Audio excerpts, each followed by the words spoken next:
Today, we're going to do pitch feedback.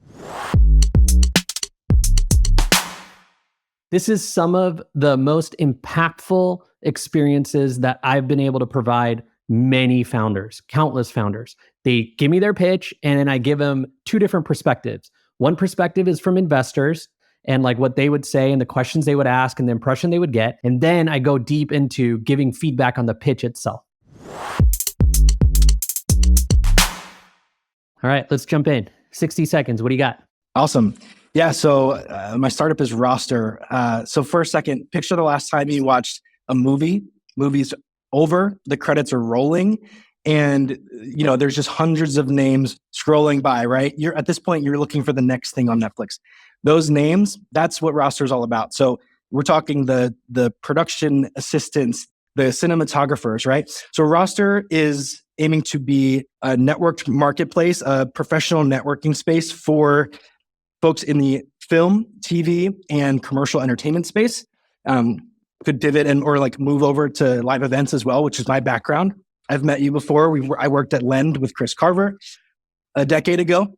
And so, Roster, we're going to leverage, a legacy document in this industry called a call sheet that every single production you've ever seen has used. It's got all the people, all their contacts, their phone numbers, and we're going to leverage that to build out and be the mitigate the cold start problem and start building out this network space and really help both production side, both sides of the marketplace find value, right? The folks who have produced a ton of content, who's everyone you've worked with, what roles have they worked in, and where are they now, right? The value that you and I get from a LinkedIn, this space doesn't get. In fact, we talk about the Hollywood magic. That doesn't actually translate to the day-to-day, right? They're on emails and spreadsheets, just like many other industries. And there hasn't been tech that has brought them into the next wave that we enjoy in in B2B and other spaces. So, okay, Steve, I've said a lot. That was double the time. So that's my first, if you were in a pitch and someone gave you 60 seconds, they would have been cut you off at 60. The reason I didn't cut you off is because I wanted to hear more. The kind of question I would ask if I was an investor and I heard this pitch, first of all, you got into a little bit was why you?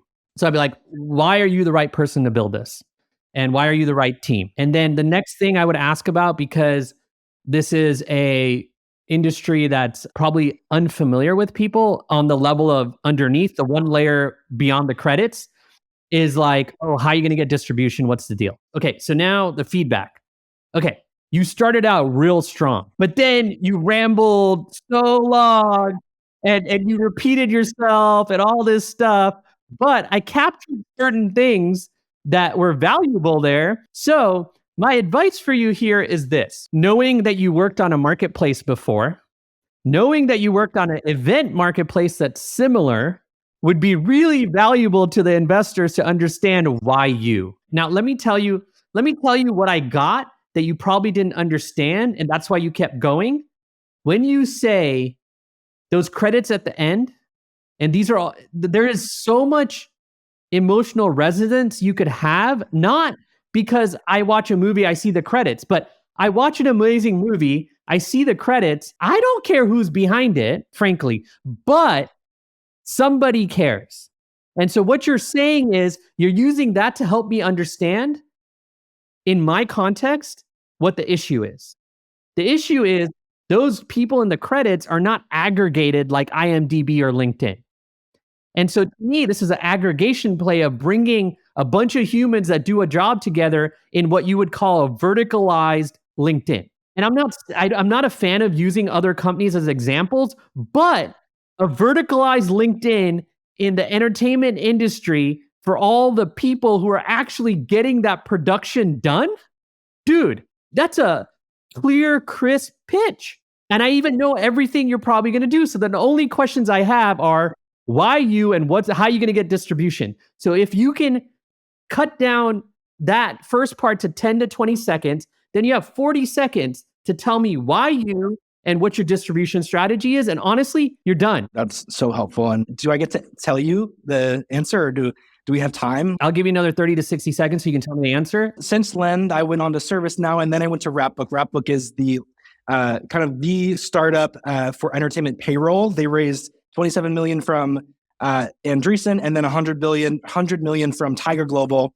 So I was their third product team hire, and really got to see the crossovers between live events and film, TV, commercial, and really empathize with the space. I'm a product designer at heart, so I think I'm really well suited for this space. Perfect. So those are the things you need to for sure mention. And then the one question I had, because sometimes this is helpful, are the people that you worked with, are any of them investing? I haven't done a hard pitch with the co-founders. I'm really close with one of the co-founders. Ideally, if you can lead with, I work there, it's in the same industry, and they're going to invest in us, that's a huge trust point that you need if you can get it, because people then feel like, oh, cool. No, it's good. It helps to hear that perspective, and I can push for that. Yeah, go get their money. That's the first money I'd go get for this. So Steve's pitch and his business is one of my favorite types, because he's taking something old, stodgy, and obviously lots of money and lots of activity, and essentially productizing the whole experience, because he's building essentially a vertical LinkedIn for one piece of the entertainment industry. You could argue it's the production side of the entertainment industry, so it's really big. And if these people don't have a place to go discover other people that can help, or kind of meet each other in different ways, or even like see people's like constructed resume that's relevant for this, like what movies do they work on, what did they do, what shows do they work on, what do they do, all that kind of stuff, it feels like a no-brainer of an opportunity. And those are super rare. Like I don't necessarily see a ton of folks thinking about problems like that. And it's clear that he knows about the problem and he's experienced it in the sense of with the co-founder he has, who's kind of in the industry, and then he's seen kind of the product software kind of side of it. And that's also why I told him if he worked at a company that's in the industry and those founders invest, that's one of the greatest signals he can have. So whenever you have a situation like that where you're going to work in the same industry and and you're not competing with the company you're at, it is so much validation for investors to know that those founders of the company you were just at believe in you so much that they're willing to invest in you. Hey, Michael. How's it going? It's going well. Do you want to jump right in and start with your pitch? Let's do it. Well, I'd like to introduce Spot, the social media platform turning logo exploration on its head. Let's picture Spot as if Instagram, Google Maps, and TripAdvisor merged into one seamless experience. Now, considering there's nearly 5 billion social media users globally, and up to 3/4 of millennial and Gen Z are making decisions on where to go based on social media content, Spot is tapping into an enormous market. In the last 5 weeks, we've developed a prototype, secured 500 early access registrations, and been offered a spot to present at Web Summit Qatar. We're on track to hit 5,000 pre-registered users over the next month. We'll be launching our first community event to showcase our commitment to you on how we're going to help you create unforgettable memories. So what sets us apart? Spot thrives on user-generated content created by you and your friends. We're empowering you to show off your favorite spots under one roof, from bars to restaurants, activities, and accommodation. Not only that, but if you're in need of inspiration, we'll help you discover, share, and get directions to new spots based on your interests. As for our revenue model, we disrupt the norm by sharing our IP, offering businesses subscription-based customer analytics. Unlike competitors, we don't burden businesses with demographic expectations when it comes to advertising. Instead, we provide verified insights, enabling targeted advertising to help local businesses tell their story. Spot, helping you discover extraordinary everywhere. Based on what I heard, I would actually be pretty confused about what you're doing. So one of the biggest things that gets debated a lot is, do you use another company's name to explain your service? And in the beginning, you use 3 companies to explain your service. So I'm in the camp staunchly of you should very rarely say we're X for Y. And I know you didn't do that, but you kind of did that because you're like TripAdvisor and something else and something else. And I already got lost right there. Because you started with that, I'm now confused. And I only remember TripAdvisor, but I don't think your business is anywhere like TripAdvisor except for the reviews and the user-generated nature of what they developed is my guess, right? So in your case, like I would start with what you are and who you're for. That's usually what I'd start with, but in your case, I think it's super important because I still don't get it. So do you want to just tell me what you are and who you're for so that I can kind of help frame that a little bit more? Absolutely. So Spot is a social media platform, primarily. We're solving the problem for having to jump across different platforms to find places to go. Example, like what you might use Instagram or TikTok to get information about, to save you from having to go to lists of notes in your phone to save those. And then we're saving you from jumping across to Google Maps to find or to get directions to these spots when you're ready to go there. So instead, we do it all on one roof, all encompassing, to save you time and effort. Got it. So I still don't know who it's for. And I would recommend not just for the pitch, but for your business to get more specific on the who. So there's a few angles there, but like, is it for millennials? Is it for boomers? Like, who's it for? And if it's for anyone, that's fine, but you're going to run into all kinds of issues if you really truly believe it's for everyone, because you got to start somewhere. Even if it's a really wide segment, that's okay, but you have to start somewhere. We've got a pretty specific segment at the moment. I should have expanded on that earlier. So as a Kiwi, as a New Zealander based in London, we've run into a lot of these problems ourselves quite regularly. And the more we talk about it, the more we realize it's such a consistent problem. So our target market is 25 to 35-year-olds based in London who are here on a 2 to 3 year visa. They're here to squeeze every drop out of life, to do everything, to look under every rock and have the most fun they can over the next 2 years. It's not really yet defining the problem.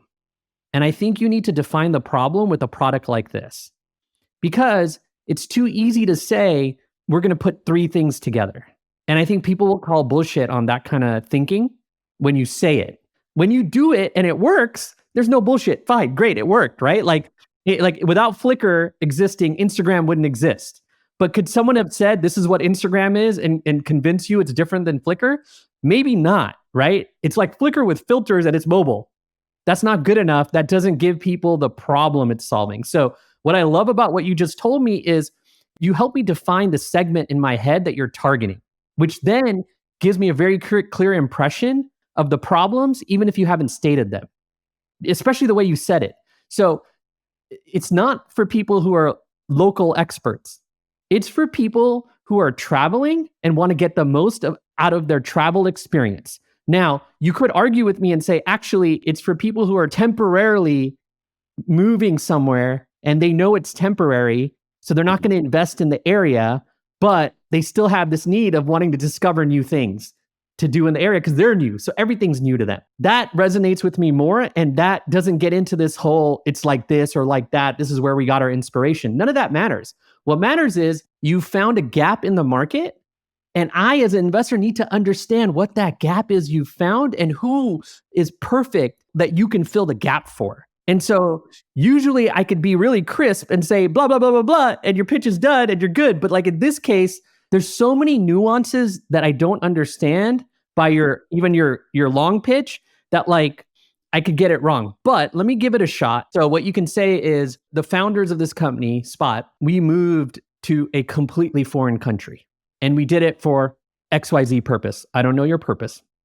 And as a result, we had a problem. But we needed to make sure other people had the problem. The problem is that we have a hard time discovering places, and we're going in between tools and social media platforms just to figure out where to go that we will like and enjoy. And it's kind of a mess. So you can even imagine in a pitch deck, the slide you would show, right? So that's a problem definition, and it defines for whom. And it also says, we have the problem, but we needed to make sure other people did.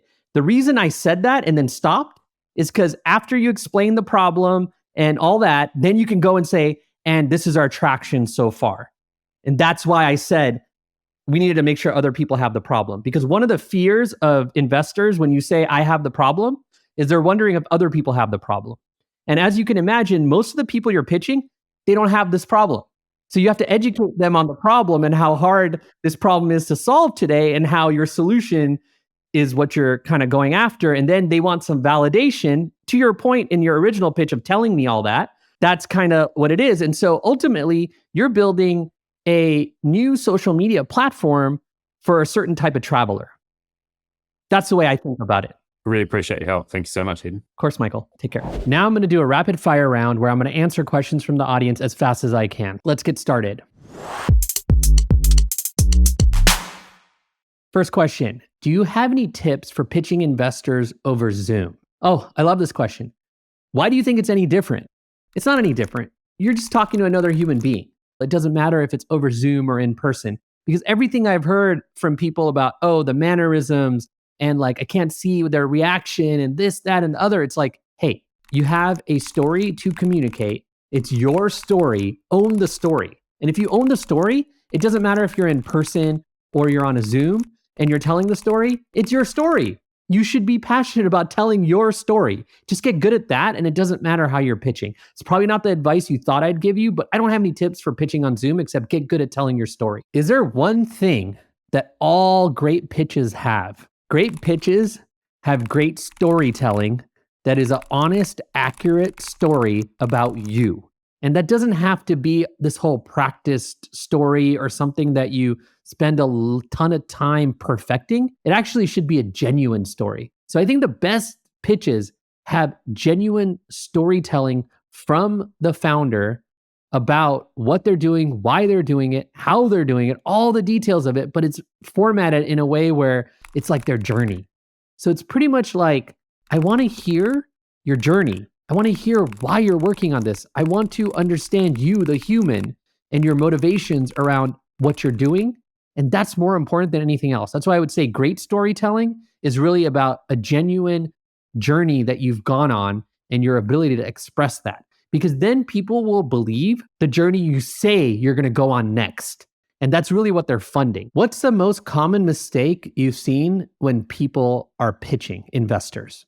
One of the most common mistakes I see when people pitch investors is that they try to tell a story that they think the investor wants to hear. So they spend a lot of time trying to perfect all that. I don't recommend that. Instead, I would say that you should focus on understanding what objections an investor might have about you, your team, your business, your market, and use that to talk about anything you want to talk about. Because when you are telling your story and pitching investors, they're trying to find a reason, usually to say no, not a reason to say yes. And anything you share with them should be addressing the kind of objections that they would have about your type of business. And that's their job, right? Their job is to see many, many companies and fund very few of them. So really their job is to figure out, is this someone I want to pursue further? Or is this someone I just want to say no to? Because I'm going to say no to most of them anyway. Next question. So this question is about me as an investor. As an investor, are there things that founders do that make you roll your eyes? Yeah, there's one that I just want to get out of the way. The one that gets me every time is when, if they have like 5 years or 10 years of experience, and then their co-founder has another 5 or 10, and then their team has another 5 or 10, then they say, we have over 30 years of experience with X. That kind of is fake because you're combining everyone's experience. It's not really 30 years, it's 30 years combined. And then people got to think about this too much. What matters is, what have you done before? What is the evidence you have for that? And how can you communicate that? That's it. It doesn't matter how long you've done it. It matters how good you are at it is actually the truth. And can you show evidence of that? So I think the bottom line of this question is, the thing that makes me roll my eyes the most is when people are adding all this fluff to their story and their pitch, when I just want to get to the root of, what are you doing? Who are you that should be doing that? And why are you doing it? And then what are you going to do next? And what have you done so far? It's only a set of a few questions that you're looking to answer when you're pitching someone. And if you don't think of it like that and start there, you're going to add so many other things that are irrelevant. And those are the types of things that make me roll my eyes. Obviously, some things you should say because they're funny, like how you met your co-founder, if there's a funny story to it or something like that. But overall, if you stick to kind of like the facts and your story, that's way more impactful than talking too much about your past and what you worked on in the past versus what you worked on recently in the context of this business. That's a wrap for the Heaton Show and the pitch feedback session today. I might do this again, especially for later stage founders, if you enjoy it. And if you do, please find a way to let me know once you hear this. On that note, you should subscribe to the podcast on YouTube and your favorite podcasting platform. And you can always go to heaton.show to apply to join the next podcast. The show is produced by Supermix. Thanks for joining.